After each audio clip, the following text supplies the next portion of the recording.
Example 7, a furnace technician charges $65 for making a house call, plus $42 per hour or portion of an hour. So even if he's there for part of an hour, he'll charge that full hour. So generate the possible labor charges for the first 4 hours of time. So that means you're finding the first 4 terms just based on the information. So if he was there for 1 hour, we would call that term 1. So he has that flat rate of 65 plus the $42 for the hour. So it would be $107. Term 2 then, if you were to generate that, you know that it's 107 plus an additional hour of work or $42. So you would get 149.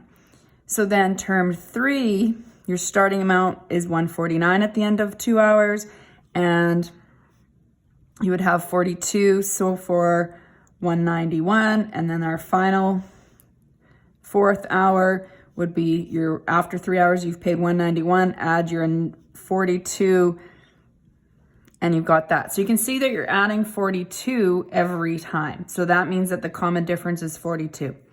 What is the charge for 10 hours of time? Well, you can see that this would be time consuming to continue this, writing this out every time. So that's why we have our formula we can use.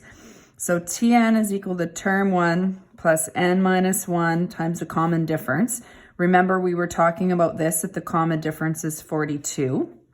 So what we're finding is after 10 hours, so that means n would be 10. So it's what is the 10th number in the list would be that amount. So you're finding term 10. You want to put a little 10 in for n now. So our first term was 107, which we would have had to have found for this formula, plus n minus 1. So n was 10. So 10 minus 1 in brackets, finding the common difference of 42 rather.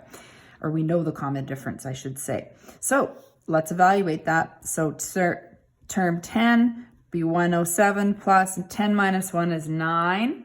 9 times 42. You can use your calculators for these questions, and you would get 378.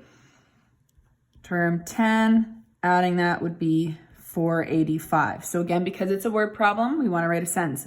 So this would mean that the charge is $485 for 10 hours of work.